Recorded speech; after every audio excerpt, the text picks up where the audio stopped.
here at the Georgia Center for the Book. On behalf of the Georgia Center for the Book and the DeKalb County Public Library, welcome to another in our continuing series of author events.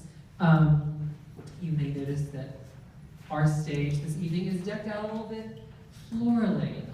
That is actually for an event tomorrow evening, because I'm not going to have enough time. But they deserve it. They deserve it, exactly. You deserve it. You deserve it. If I had a bigger budget, it would be a wash and flowers for you all. Anyway, tomorrow evening is the announcement and the award ceremony for the books All Georgians Should Read. This is now a yearly event for us. It is 10 adult books and 10 children's books. And folks are going to come and they are going to get a lovely etched glass trophy and they will sign books for you. And there are some wonderful people on the list. The list is already out on our website and it's been out in public now for a month. It's not as if we have the budget like the Oscars do, so I saw no reason to keep it secret. But folks like William Sessions, who is a personal friend of Flannery O'Connor that edited the Prayer Journal, it's on the list, he will be here. Mary Hood, whose new book of short stories, Clearview from the Southern Sky, will be here. And we are very pleased, Congressman John Lewis will be here tomorrow evening.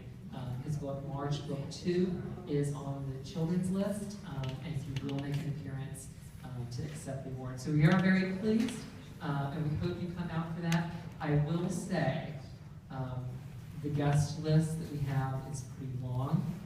We are going to try and get as many people in this auditorium as possible. We're going to open the doors at 7, maybe show up a little early if you want to secure some of the best seats for that. Also, to find out more about our events, we are still in the business of killing trees here at the Decatur Library. So out on the table of propaganda, you will find our printed flyer that will detail all of the programs. We have a packed August. We are having a packed fall for you. And there's all sorts of exciting programs. This evening, of course, we are featuring the Decatur-ish folks. Finally, we get Nikki Salcedo on this stage. It seems like forever. But she is going to be here. Decatur-ish, they have put out a printed copy of her columns called Intersections, which is her weekly column on Decatur-ish. Decatur-ish is, of course, the brainchild of Dan Wisenhunt, who I continually call the best journalist that we have working here in the city of Decatur.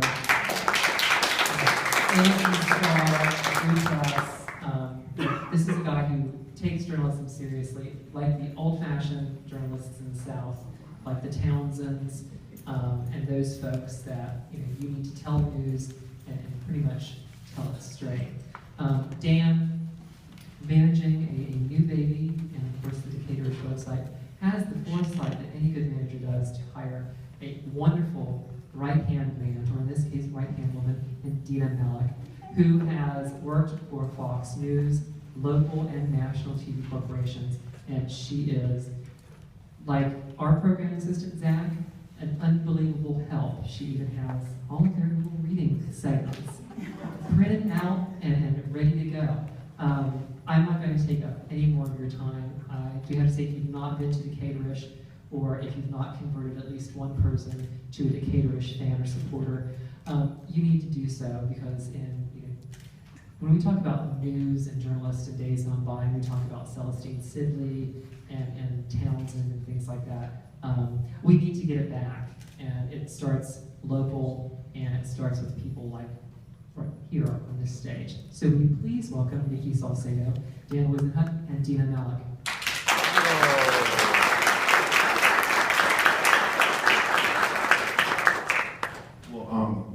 Dina, who is infinitely prepared for everything, prepared an order of speakers for us. And so I'm going to read the foreword from this book, which kind of encapsulates why Nikki is so special and why she's such an important part of our news website. So I first heard about Nikki Salcedo when I read about her in the news. My day job is editing and publishing Decatur-ish.com. My real job is trying to find time to write and run a business. One day, one of our talented contributors, Mr. Ralph Ellis, pitched a story to me about a Decatur woman who had published her first. Yeah, Ralph is. Wait, Ralph. He pitched a story to me about a Decatur woman who had published her first novel titled All Beautiful Things. And Ellis wrote that for Nikki, taking care of 4 kids ages 3 to 10 and holding down a job as an account executive makes it a challenge to find writing time. No kidding. Now a lot of it happens on the weekend, Nikki told Ellis. I write at soccer games while my kids are at piano lessons, while I wait at the doctor's office. Finding time to write in the margins is something I know a little bit about. A coincidence brought Nikki into my world. We were both celebrating our graduation from the Decatur 101 class. We have any graduates from that here? All right, there you go. And you'll know it's a public relations seminar, masquerading as a civic education. And we were sharing a drink at the bar in Eddie's attic. And we got free coupons for graduating, which I wish that had happened to me in high school. And after it dawned on me that she was the subject of Ralph's article, and it dawned on her that I published Decatur-ish, we sort of hit it off. And I found Nikki to be down to earth and naturally funny. And we both realized we had a mutual admiration and respect for the columnist Louis Grizzard, who used to write for the AJC. And I can't really tell you how we got on the topic of a regular column, but I know we hammered out the details of it over coffee a few days later, and soon Intersections became a weekly feature. And some of my readers, particularly the male readers, tell me they don't get Nikki's columns. They come to Decatur-ish looking for news, and Nikki's columns are not about the news, really. They are her feelings, observations, and ideas about her personal experiences. My usual response to her critics is, she's not writing for you. She's writing for people who don't normally read the news. So whether you get Nikki or not, the numbers don't actually lie. Her columns are widely read and shared often. She's gained a devoted following, including people who might not otherwise read Decatur-ish. And it's a sidebar here, the Red Flags column went crazy. It really did. At one point we were talking about a CNN interview, but then, they had the president speak twice. So what are you gonna do? It was the week that same-sex marriage came out and the Obamacare ruling came out. So what are you gonna do? You got bumped for the president, Nikki, I'm sorry. Nikki broadens our reach, and she provides us with a voice that's truly unique. Her columns are also a pleasure to edit. Nikki's one of the few writers who can complete my sentences. I can give her vague advice like, you need to tighten up the writing a little bit. She knows exactly what I'm talking about. And some writers don't give you much to work with. Nikki's problem is the exact opposite. She gives you an abundance. As an old theater director of mine once put it, it's easier to push someone back down a well than pull them out of it. My job with her is to take something that's already pretty good and make it awesome. Editing it is something I look forward to every week, and I feel like a fan with VIP access. I guess it doesn't hurt that we have a mutual interest in Star Wars and Star Trek, but it probably wouldn't matter if we didn't. A good writer commands respect, even if you don't identify with them completely, and I've got mad respect for Nikki Salcedo. Her writing engages at the senses, and her voice is genuine. Her writing is deeply personal, warm, and giving. She leaves nothing on the table. Her words are weighted with wisdom. Her column never leaves me feeling empty. Like Nikki, this compilation of her work has a lot to offer. If it were a video game, I'd say it has a lot of replay value. Keep this book close by for the moments when you need a smile or a little inspiration. Sometimes you can find it in the most unlikely places, like in the voice of a Southern woman born in Jamaica who has a fondness for Louis Grizzard. Whether you get Nikki or not, you've got to admit there's no one quite like her.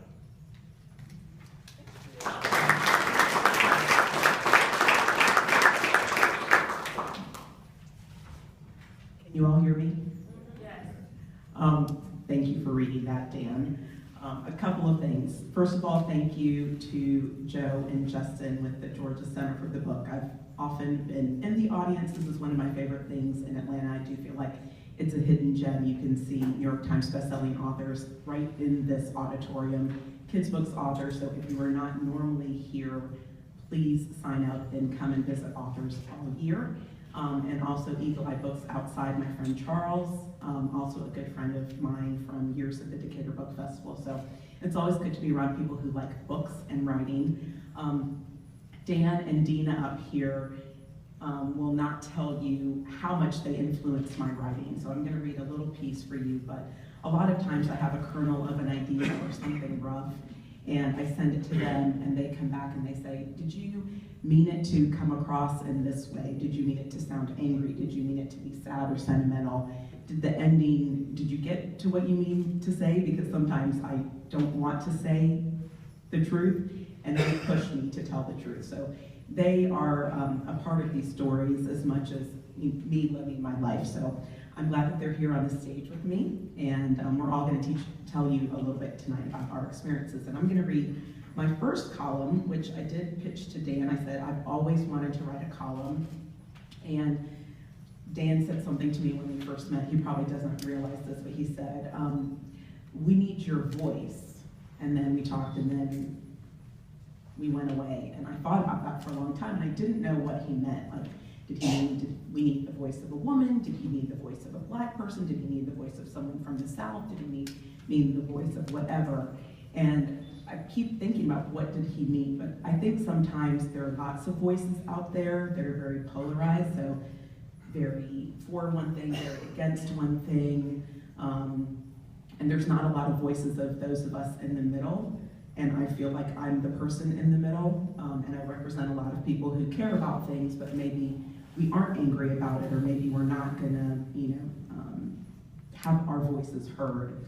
So I thank both Dan and Dina for letting my voice to be heard. So I'll read you the first one called Intersections.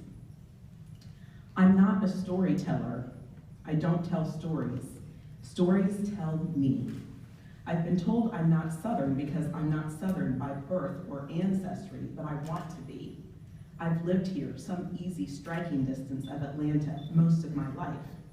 There were those San Francisco years, I admit it. I left and brought my heart back with me. I came back for the trees and the grass and the stories. Now I'm home-ish.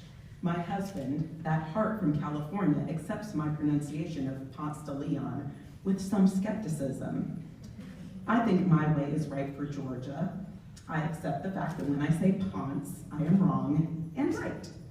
His way for the person, my way for the street. My life is full of intersections, so I might be a little Southern. This is how I know.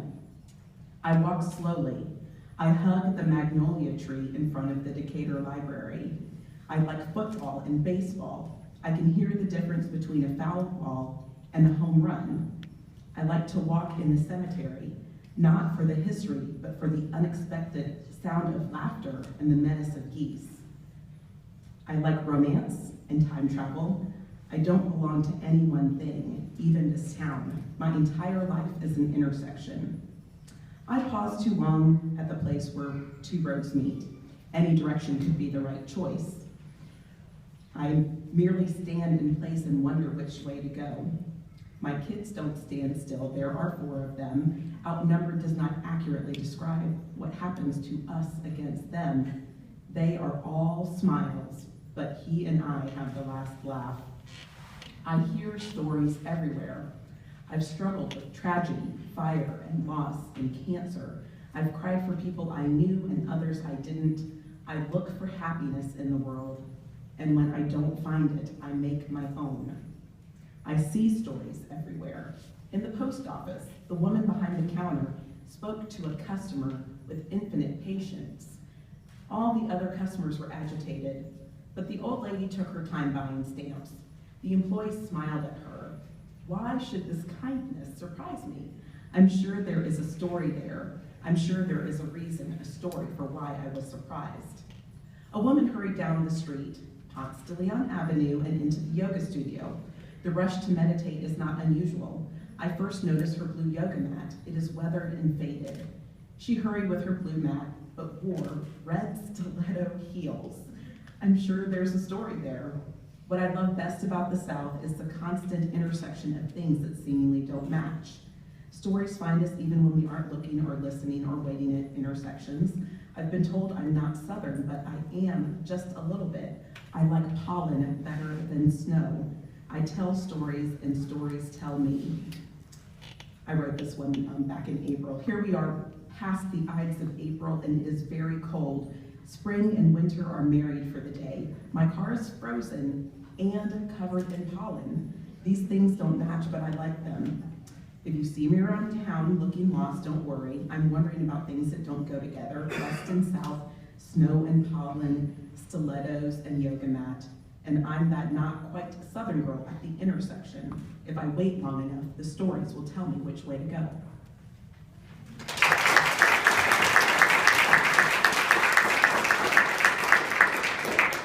Hi, I'm Dina, and I'd like to say also thank you to Georgia Center for the book for having us here tonight. And I'm quite honored to be on the stage with you two. So as Dan says, Nikki writes for people who don't normally read the news.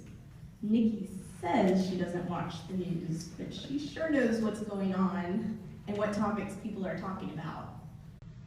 That's the beautiful thing about Intersections, the book. Whether you're an avid news follower or not, you're going to be drawn into Nikki's personal stories while also connecting with the news stories, both local and national, that have impacted us all. Nikki talks about the pain of losing a parent, her love of the Braves and Falcons, her challenges of feeling like an imperfect parent, such as in the column, The Problem with the Tooth Fairy. And kids, earmuffs for a second here. Good job. In this column, Nikki tells her daughter, "Honey, it takes a village to be the Tooth Fairy." Do you know how many are in the village today? 1. Your mother is a village of 1. She forgot to put the money under the pillow. Okay, earmuffs off. That column is on page 34, by the way. It's very funny. But the thing that I find is interesting is that we never assign weekly topics to Nikki. We don't check in with her to make sure that she knows what's trending. Yet she still chooses and then eloquently writes about both the humorous and the difficult topics on our minds. Topics like the police and racial relations, the Baltimore riots, and even Caitlyn Jenner. She writes about them in a unique way because they are her personal experiences. Yet, reading Intersections is an amazing snapshot of recent events that will cause you to recall your own personal memories and intersections. So while I mentioned some of Nikki's more serious columns, with the exception of the Tooth Fairy one, she has an incredible sense of humor that translates very well into her writing. So I'd like to read one of her columns that cracked me up as I was writing it. Let me set the stage for you. As you likely know, if you read Decatur-ish or drive anywhere in Decatur, there's a lot of development going on. And there's talk about potential businesses moving in, and so Dan and I cover this all the time. It's a very straightforward manner that we cover it. But I'm going to read Nikki's response to rumors that a certain organic grocer could be moving into the neighborhood. It is called the Big Banana.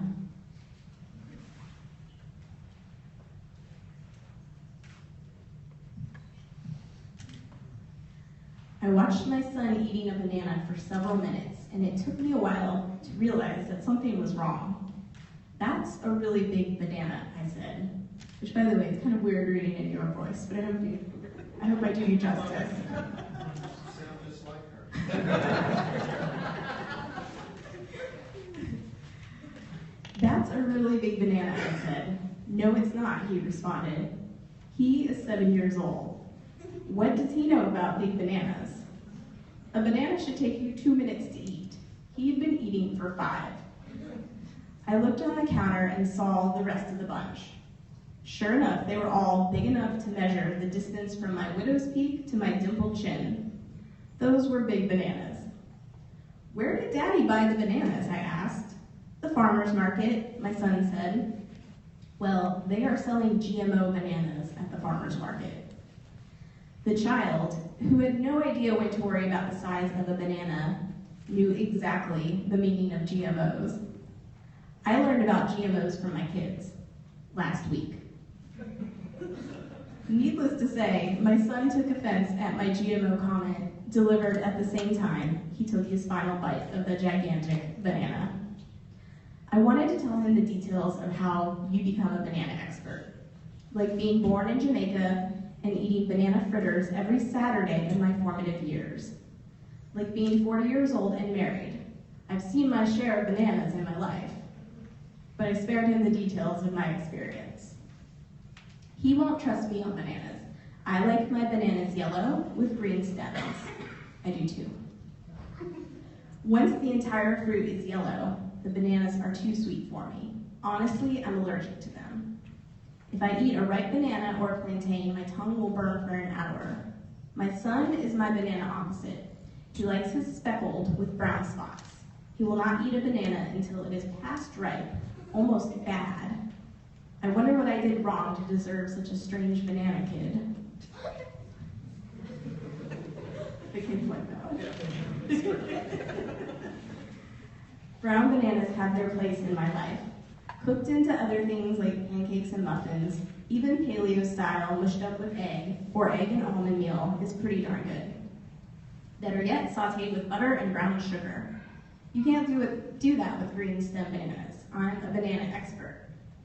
I spent the rest of my week hunting for the big bananas. I'm always in a grocery store. I'm not overly brand loyal. I go to the DeKalb Farmers Market and Kroger. I go to the Little Kroger and Big Kroger. Big Kroger is becoming the really, really big Kroger. I know a big Kroger when I see one.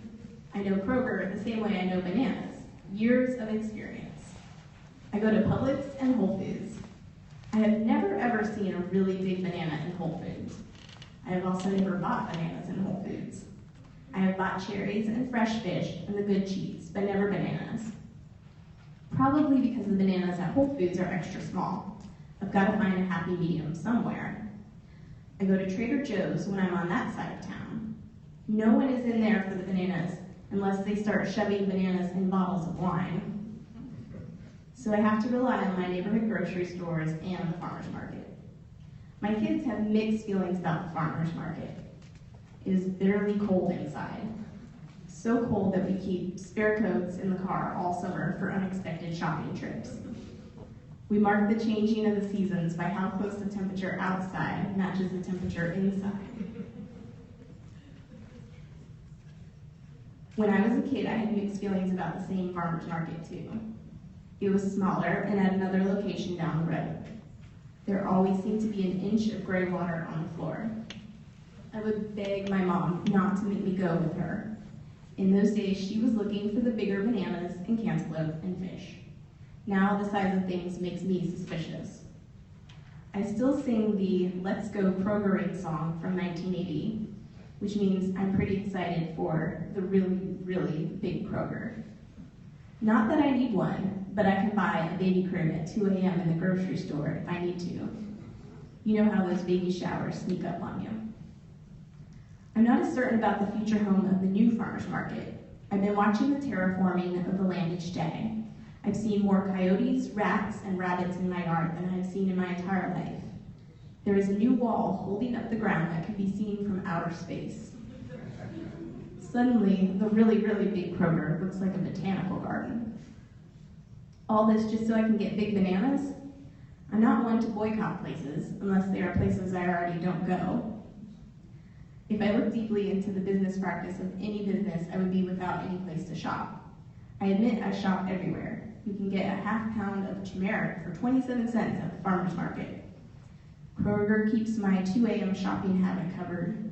And if Whole Foods dares to open a store in Decatur, let it be known now, I will buy all the good cheese on opening day. I'll still be spotted at Publix. There are days where I do not have the strength to push my grocery cart to my car. I needed the bananas to remind me that bigger isn't always better or worse, but it does grab my attention every now and then.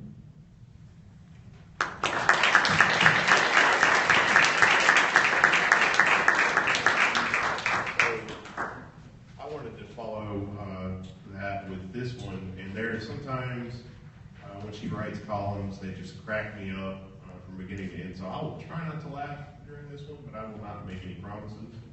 And this is called Time for Mayhem. And what I love about that one is that you can kind of get so busy sometimes that you just sort of lose track of things and it gets really harried. And I think this captures that sentiment really, really well. Time for Mayhem. The entire month of May is a beatdown for parents, but I decided to take on the challenge cheerfully. People mistakenly think I do everything. This isn't true. I only ever do the things I want to do. I hang out with my kids, I write, I go to work, The list of everything is woefully short, but I refuse to make other people feel better about their lives by listing all the things lacking in mine.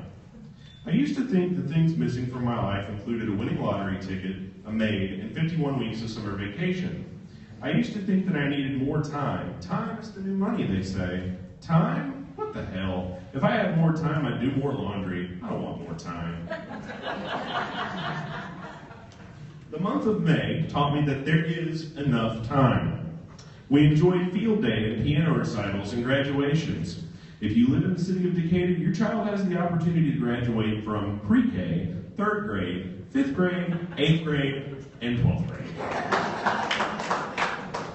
Do the math. I have 4 kids. On any given year for the next 13 years, I will be attending 2 graduations. I did it cheerfully this year. I can't vouch for what I'll do in the year 2028. The month of May taught me that there is a time for anger. Sometimes you find out that you're a terrible parent in May. My daughter's ballet recital arrived and I was ready. I have very few life skills, but I know how to turn 3 feet of hair into a perfect ballet bun. Hair, oil, mousse, Aquanet 2 black hair ties, 1 hairnet, 17 bobby pins. Imagine my surprise when we get to the recital and the other 4-year-olds are wearing tap shoes. Who wears tap shoes to a ballet recital? In my defense, it is a dance class that occurs in the middle of a day at a daycare. I never laid eyes on the teacher until the recital in May, the month of despair. I calmly asked the teacher, why are they wearing tap shoes?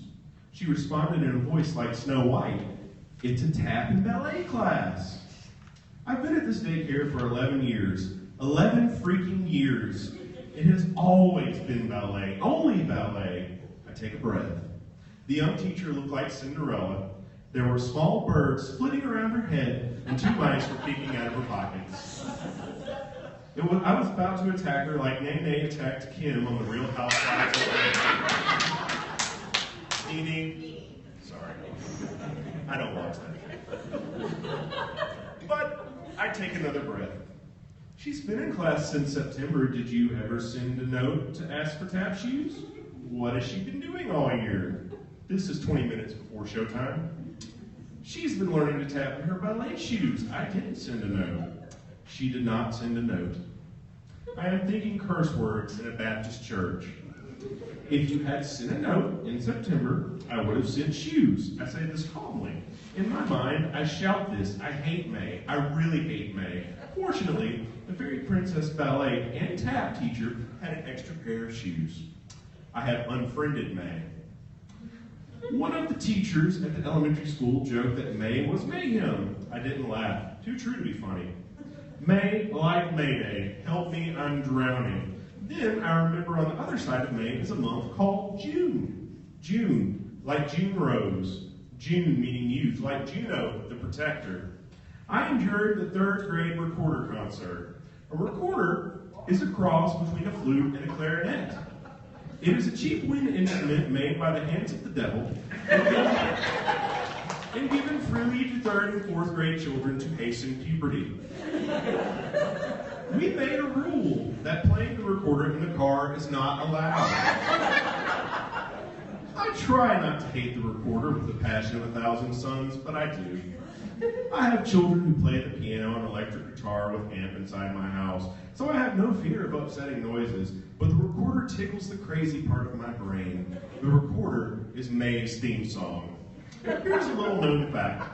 Large groups of 3rd graders playing the recorder are the reason winter is coming to Westeros. Strangely enough, White Walkers can only be defeated by Dragon Glass, Valyrian Steel, and a 3rd grader with a recorder. It is with some sadness that by May played out like an episode of Game of Thrones. I needed to wash it down with a shot of bourbon and an episode of Barney. Remember when the worst thing in life was Barney, the creepy dinosaur? Those were the glory years. Then I'm in June. I love June. Juno of youth. Juno the protector. There's a girl down the street named Juno. How lucky she is that her parents didn't name her May. I'm like Olaf the snowman. I love summer and sun and all things hot. It is May that comes in like a lamb and goes out like a lion. May teaches you to despise the school year. Bye-bye, May. Bye-bye recitals and class projects and graduations and school year. For 7 weeks, we will miss school. On the 8th week, we will despise summer the way we now despise May. By the 8th week, we will want school back like a bad boyfriend.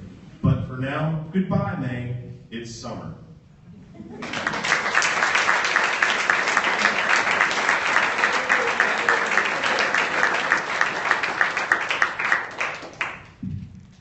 I don't think it's fair. They picked the funny ones, and they left one for me, which is a serious one, which I will be happy to read today, and then we will open it up for questions. And you can ask us anything you want to know, and we don't have to answer any of the questions. But life is definitely funny, and as you can hear, I enjoy life. And then there are times when life is troubling to me and I don't have the answers. And the reason why I write, to preempt anyone's question, is because I'm looking for answers. So I don't have the answers to anything. And even after I write, I still have questions, but writing certainly helps me try to understand things. And I do consider myself Southern, no matter what anyone says. I am a Southern lady, I'm a Southern belle. And when the controversy of the Confederate flag came to South Carolina, I had strong feelings, and this is the article that Dan mentioned, got a good bit of national attention. And I think the reason why we work for Decatur's and we try to bring good and interesting stories is because there are unheard voices. Earlier last year, Dina wrote this amazing article about a found Confederate cemetery that was in Kirkwood, And I don't read the news and I don't watch the news, and I admit this, and I love Dan dearly, but I don't like the news. I'm not interested in the news. It is upsetting to me. But I did read this article Dina wrote a long time ago, and there was some negative comments about it because she had written about this Confederate cemetery. Do you remember what the name of that article was? Okay, well, just look Confederate cemetery in the search function at Decatur, and it will come up. And it was a great article, but some people felt very offended about this story's existence, which I thought was interesting. And if you have lived in the South, and no, my parents are not Southern, we have a different perspective on being Southern and the Confederacy and Confederate things. And so when months later this issue came up of the Confederate flag, I wrote this piece on my thoughts. And afterwards, I'll end with jokes, so we end with laughing. But this one is a little bit more serious. It's called Red Flags, and it is the last column in the book. When 9 people are murdered in their place of worship, the problem isn't South Carolina. The problem isn't guns or mental health issues. The problem isn't the lack of education that first causes subtle biases and later hatred. The problem isn't the rebel flag. The problem is believing that racism is some distant concept that only lives in South Carolina. A lot of people unknowingly contribute to racism in America. The problem is thinking that you aren't a part of the problem when you are. When I arrived at Stanford, the first person I met asked, "What was it like growing up in Georgia, such a racist place?" She'd never been to Georgia. She was from Southern California. I was from Stone Mountain, Georgia, the rebirth place of the Ku Klux Klan. I considered myself shy as a young adult. Shy but not soft-spoken. I asked, "How does it feel coming from the home of the Rodney King riots?" I did not experience overt racism growing up. Maybe I felt different. I knew when I was being watched at the pool, but no one ever called me the N-word. And I've even seen a Klan march once. They held up traffic on Memorial Drive one Saturday when I was a kid. The cops on duty were both black and white, and there were no spectators except those of us trying to get to North Lake Mall that afternoon. My college roommate attended high school, a high school that had only one black student. And it was one of those fancy Southern California schools that started with a V in front of the name. And her parents were both doctors, psychiatrists. She smoked pot, and on the weekend, her boyfriend would drive up so they could have sex in the common room. And she thought I was the one who was backwoods. She saw no irony in the lack of diversity in her life or her attempts to follow every spoiled girl cliche in the book. And I learned about racism from her. I learned about racism on a business trip to Manhattan as an adult. When I entered the office of the publisher, I spoke to the receptionist while we waited for our meeting to start. I have the habit of talking to receptionists and servers at weddings and maintenance men in hotels. You are the first Black person I've ever seen go into Mr. Smith's office, and I've worked here 20 years. She smiled at me proudly. In the distance, I could see the water of the Upper Bay and the Statue of Liberty. That night we dined in the city, and Mr. Smith sat next to me. I was the only person of color, any color, in the entire restaurant. Usually there's a busboy or a lady in the coat check or someone in the kitchen who looks like me, someone Asian or Mexican or Indian or something. But there was nothing but a sea of white faces. For all of my uncomfortable moments in life, it was the first time I knew with certainty that racism was not a Southern thing. It's easy to blame Bubbas and rednecks, but what about communities absent of diversity by exclusion? I never experienced true racism until I got to San Francisco and New York. Maybe those cities would reject the idea that they are racist, but as I've moved into adulthood, I've developed a new awareness of what racism looks like. When I moved back to Atlanta, we had a period of time when we were looking for a church to attend. We visited Black churches, we visited white churches, we visited integrated churches, which means a handful of Black people at white church or a handful of white people at Black church. We visited a church in Decatur several times. Each Sunday we would fill out the visitor form and say we'd like a call or a visit from the pastor, and each week no call came. On the final Sunday we attended, an old woman in the church turned to us during the welcome part of the service. As we shook hands, she said, "You know, there are a lot of other nice churches in Decatur." I was not welcome in their house of worship. I understand. Racism is quietly everywhere. So get out your rebel flag and wave it on Sunday and Saturday and during Wednesday night Bible study, but don't talk to me about South Carolina or guns or the Confederate flags. There are other ways racism is perpetuated that are more subtle and dangerous. I've seen the red flags, and I don't need everyone to love each other and hold hands and sing Kumbaya. And we don't have to all get along, but we do need to stop lying to ourselves about where racism hides and what to do when it shows its face.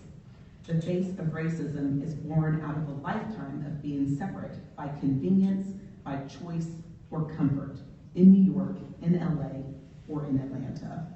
And I'd like you to tell me why I was the only Black person at your wedding or garden party, or tell me why you don't have any Jewish friends, and tell me why you don't read books by Asian authors.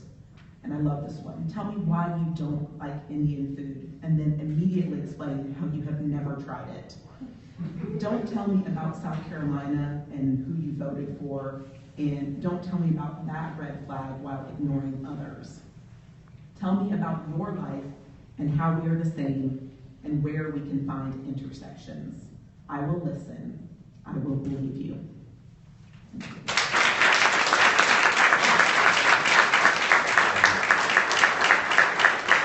That's why we need her voice on our website. That right there. We can open up for questions. Yeah. You guys want to talk to us and tell us what you like to read, and we can ask you questions too. Can you talk a little bit more about your comment that you don't have the answers, but that you're writing in order to explore them or to find them? Because I think myself and some other people that have written often feel this pressure that, you know, well, what do I have the expertise, you know, to share, to speak on? And I think that can hold a lot of people back. And so, you know, I would love to hear you talk more about that. So, first of all, I encourage everyone to write all the time, anyone who I meet. And if you don't think you're a writer, you are. Write a cookbook, write a manual on taking apart your car, write a short story, write a news story. Everyone should write. I think it's just a good thing to do. The process of finding the truth for me, I never ever know the answer. The first writing job I had, which is how I met Ralph Ellis, who's a wonderful editor. I wrote for another publication that used to exist in Decatur, and the editor had approached me because I had 4 kids and said, I heard you're a writer, and I heard you have 4 kids, and I want you to write the parenting column. And I said, I will do anything you ask me to do, but write about being a parent. I know nothing about being a parent at all. And she was like, no, you have to, because you have 4 kids. And I thought it was a good experiment, so I took that assignment. And I would never, ever write a parenting book or a manual, but she trusted me, and she said, just write about your parenting experiences. So that helps me. I don't have a firm position on anything because everything is different. You're gonna breastfeed and you're gonna bottle feed. You're gonna, do this, you're gonna do that. I just don't think there is one right answer. And writing has really reaffirmed that in me, which is, there are things I have strong feelings about, but other things I just explore in writing, like Caitlyn Jenner. Some people were very much like, I'm an advocate for her and I'm very proud, and some people were very angry and very, upset about the issue. And I was like, but what about us in the middle who I'm not upset and I'm not proud? What kind of story do I have to tell? So writing is just an exercise for me, like going on a walk. And at the end, sometimes I know better, but a lot of times it's just ... I still have, at the end of red flags, I didn't really say an answer, but it just helps me put my thoughts on paper, so you should do that. And I was going to add to that too, that what I love about Nikki's writing is that she expressly says, this is my personal experience. And when we were briefly talking about you going on to CNN, and we were discussing what you would say, and we were saying, I was telling you, all you can do is talk about your experience, and who can argue with your personal experience? And Dan can probably weigh in on this. I'm very impressed with what Nikki does. I feel like it's very difficult, and it's different from what Dan and I do, and I would find it very challenging to write about my life and write about my experiences, and so I like being able to write third party and blame other people.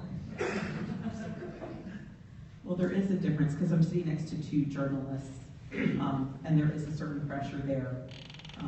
They report the facts and they find out the truth and they investigate. And what they do to me is amazing. I mean, really amazing. For those of you who lived in DeKalb County and experienced the water outage, what Dan and Dina did in those days, which is get information out to people who did not know what was going on. That to me is amazing. And it's scary because it has to be right. My background is as a fiction writer, and I love fiction. It is so easy. Right now, if you wanted me to tell you a story, I could tell you a story. Fiction is just incredibly easy for me. It's natural. It's just very happy. This is actually very difficult for me because it's technically the truth, and that's hard. And I do have people who are my family, who are my neighbors, who I reference. I think there's a certain pressure there where if it's just fiction, it'll be like, that wasn't you. But I really did just talk about a kid who I went to college with, and I mean, that's a challenging thing to do. Nikki and I are actually neighbors. We live like one house away. So sometimes when she talks about people, I'll ask, is that so-and-so? That person? And there's one intersection between our houses. There's one house and one intersection between our houses. So she's my intersection neighbor. We meet in the intersections. Some columnists will use family members almost as recurring characters. Do you consider doing that? Have you thought about doing that? I haven't. My children and this younger generation are a little hesitant about the oversharing, so I think there's a middle young generation who is very much a selfie Instagram kind of group. the next younger generation is very averse to being in the public eye, and I try to be mindful of that, which is good. I like the idea that we might move back towards a more private society, but they will periodically show back up, because sometimes that's, you know, the thing. This week there's a whole thing about Target, and I just did not want to write about it. But I did feel like writing about my son in the barber shop. So he might not have a persona, but you know, they will appear in what I write about. Let's do right up here first. First of all, it's funny how you talked about looking for a church, and this took me back to 27 years ago when I moved here from Puerto Rico, and I was trying to find a church, and I was working in a hospital, and there was this, secretary in our floor that, she was African American, and she was very nice to me. So I told her, listen, I'm looking for a church, where's your church so I can go? She's like, you can go to my church. And I'm like, why can't I? And then she explained that to me. But, coming from Puerto Rico, it's like, we have, a big mixture. So it is so interesting that you took me back to 27 years ago when I had that experience. But anyway, my question is, which writers have inspired your writing? Well, Dan mentioned Louis Grizzard, and that definitely was a very big influence. In the 4th grade, in DeKalb County, which is, I attended school in DeKalb County growing up, we were required to read the newspaper every day, and I was averse to the news even as a child, but I would read Louis Grizzard's column every day, and that was a life habit for me until I moved away, and then he eventually passed away. So in terms of writing nonfiction, Louis Grizzard is definitely a very big influence, and someone on the outside would say, well, he's an older white guy, married many times, and there was nothing in my life similar to him, but I just think there are ways we are similar to people. When we look at the world and we're in traffic and we're at a Braves game, you would have the same feeling of any person. It doesn't matter the religion or their political party. You might still have the same feeling in these personal interactions. So Louis Grizzard, I would say. Oh, right here first. I wanted to introduce your kids. No. My kids and my neighbors, some of them are here. But I can't bring all the kids. If I bring all the kids, then there would be a lot of running around. But I do have children. You will see them on the street. If they misbehave, please call me. What makes you proudest or happiest to be from here or to be a Southerner? You never realize how wonderful the South is until you leave it. And I love, love, love saying hello to people. It sounds so silly. And I've been talking a lot about Stone Mountain Park because Stone Mountain Park has been in the news a lot. And it's my favorite place. Because if you walk around the base of Stone Mountain, it's like a 3-mile loop. And there's guys on bikes, and there are people pushing strollers, and there's actually real runners, and there's, people of every size and shape and color and age and every language. You will literally hear every language in Stone Mountain.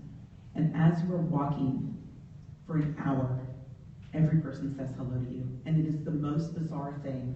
And my husband would make me do this loop when I was pregnant, because we're always trying to hasten the pregnancy, and it didn't work. And the first time we did it while I was pregnant, and I was like out of breath, and I'm like, we're really gonna have to say hello for a full hour? Like a full hour later, we were still saying hello to every person. There's just a lot of isolation in the world. It's my favorite. I love trees, and I love saying hello to people. I don't like hugging, but I love, if you want to say hello, if you want to wave to me in the car, I love that.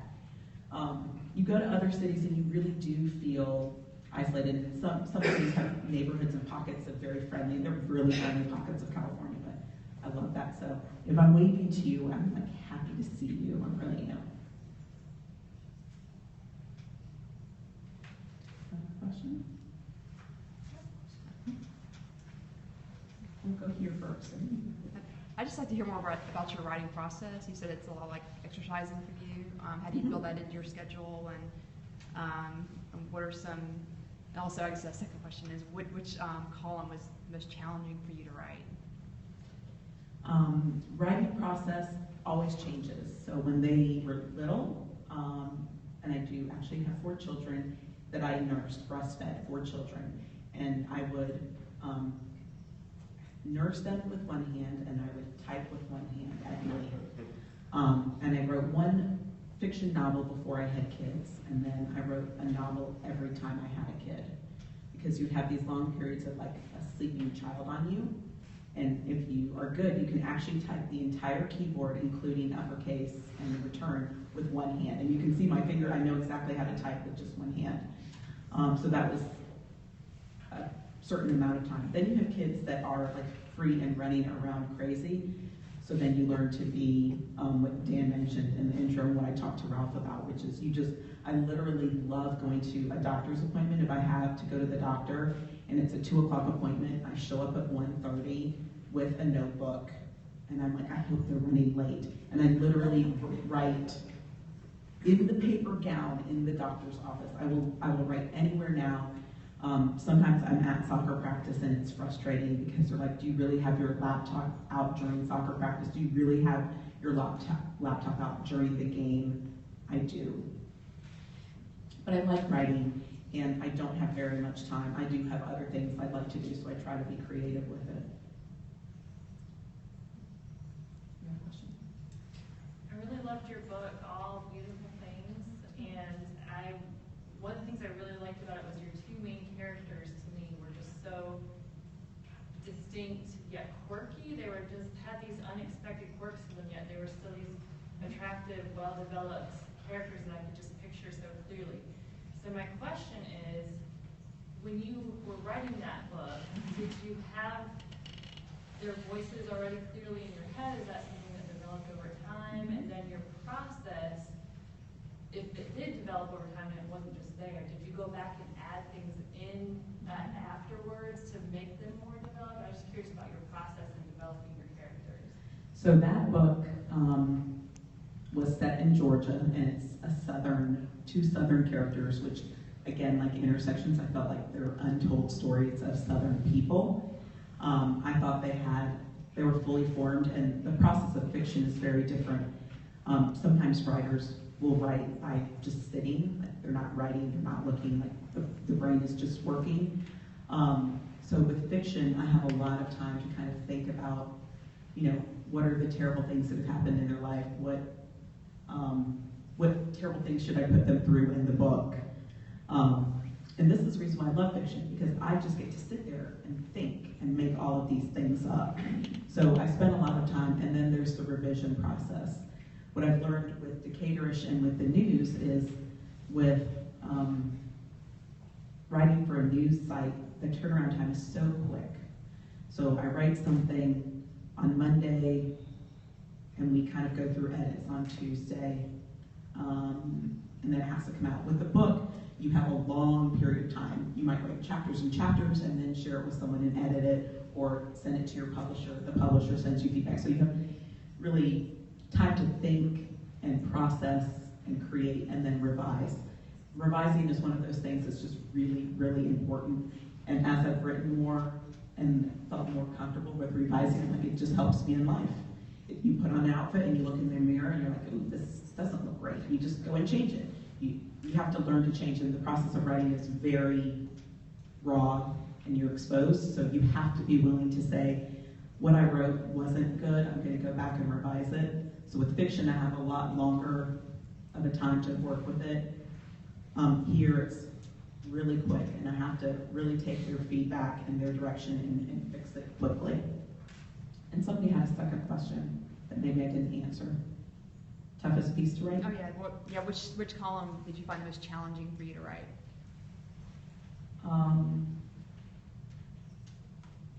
I've written a lot about my dad recently, because he died about 1.5 years ago, and it's been top of the mind. So I think if we do another collection of these essays and columns next year, the tone will change. But it's been very hard for me. I've always been happy. I think I'm happy. I think I'm a happy person. And sadness general sadness, depression, and grief is just one of those things we don't ever talk about. And at some point in the process, I see somebody who was in a grief support class with me who's here. We did a writing exercise, and then I was like, why do I need to feel ashamed of being sad? But for a while, I was like, well, I don't want my kids to see me cry. So writing some of those pieces, and even red flags, I wouldn't say it's difficult, but Dan and Dina will attest to the fact that I just want to write about Star Trek and being happy. Like, honestly, if Dan would give me a column and I just write about a Star Trek episode or movie or outfit that I have every week, I would be really happy. That's comfortable for me, and even fiction is comfortable for me. I just have a lot more control. So there are a couple of pieces in here that appeared in Decatur's, and there are a couple that did not appear in Decatur. So if you've been a loyal Decatur's reader, there's some things in there that are new. But the toughest ones were, I think, the ones where I talked about my dad, because it's still embarrassing now. You know, somebody says, well, oh, it's a year, 2 years later, why are you still sad? And it's like, I am still sad. And so those are tough ones. But I hope that when I do that, somebody says, and I've had people say, you know, my dad died when I was 10. I have a friend in New York, her dad died when she was 10 years old. And she was like, I completely sympathize, and I can't imagine her story, but it's good for people to come forth and say, I relate to you. So it's tough in a way, but now I'm learning, you know, maybe there's somebody out there who will see a bit of truth in it. There are a lot of Star Trek references. Maybe we should do a contest or something. Find out the Star Trek. Find out. The Star Trek contest. You guys should all like Star Trek. Okay, we'll go right here. Question. May I ask a question to the German student? Yeah. I just want to hear from them for one second. First of all, I think you had a good week, or last week, whatever, when we had the water crisis. I've never heard more people talk about Decatur, and you get posted all over my neighborhood Facebook page. And so y'all doing a great job. I tell you, I've heard for the last few weeks, I've heard the name of your paper more than I've heard in a long time. The one thing I want to ask is someone who loves this county and loves Decatur. Can you give me some optimism that we can fix our many problems? You see, what's our best chance of fixing the obvious problems we have in Decatur? And you think there's a chance we can the county can come together and reform some of the problems? Do you vote? Yes. Well, that's the good first step, right? So everybody in this room who can vote should vote. They should vote in every election. Vote for your dog catcher. I don't care. People fought and died for your right to vote. If you don't vote, you're just jumping out, in my opinion. So that's step one. Vote. Pay attention. I think people overestimate the ability of government to fix problems in general. I think they can sort of manage them, and I think it's pretty obvious that DeKalb has done a not so great job of managing the problems, as evidenced by the water debacle. But you know, I'm optimistic if people are reading and paying attention. You know, that's the important thing, is they got to read and pay attention and vote. And as long as they, whether it's me or AJC or CNN or whatever, as long as they keep doing that and keep getting out there and keep voting, you know, yeah, I'm optimistic. Sure. Dina, I don't know if you want to add to. Yeah, I'll add to that. I think, obviously, in terms of resources for Decatur, our priority tends to be Decatur and then DeKalb County. But if we had enough resources, we would have people on DeKalb County all the time. But I would say, not to be self-serving, but I think what we do is important in supporting local journalists and local journalism, whether it's financially through just clicks and paying attention. That makes a difference in county and local government, to know that, for them to know that we're paying attention, we're watching these things happen, and that we're keeping a critical eye on it, because if we're not paying attention, then these things are just going to continue happening, right? So. Thank you. Please do. Yes.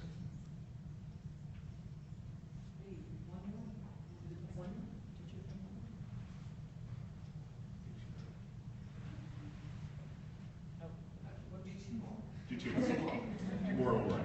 I was curious when you said you weren't a storyteller.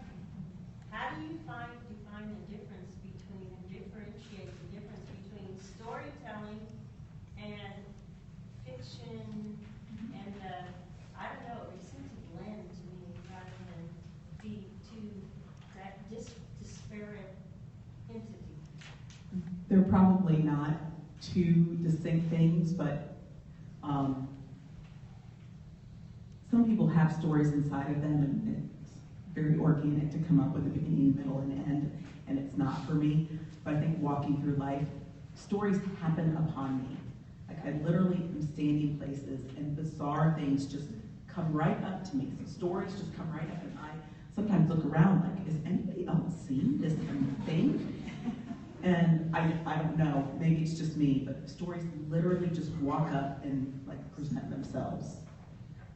So I feel like stories find me. And there's probably not a big distinction between telling stories, truth and fiction, but it's a fun exercise. You had one in the back, last one. Tell us about Star Trek and why you like it so much. Oh. There's something there that really makes you happy, so what is it that makes you so happy about Star Trek? Okay, Joel, I'll invite you back another time because I have 1 minute, but I could talk about Star Trek for an hour. I was raised on the original Star Trek, and I mean the original Star Trek, and it represented the best of people. It really did, and I do make my kids watch it. It was hopeful, it asked questions. There was no Star Trek episode where at the end, there's an episode and people, you guys remember this, half of them were half black on one side and half of them were half white on the other side, and the other people were half white on this side, and they're half black on that side, and they're like, racism! And as a kid, I was like, mind blown! Racism! So, if you don't watch the original Star Trek, just get Netflix and watch it. It really represents all of these questions we think are so new, and racism and genderism and blah, blah, blah, are old issues. Gene Roddenberry covered them in 1960. We could just watch Star Trek and move on. And I thank you all for coming out tonight.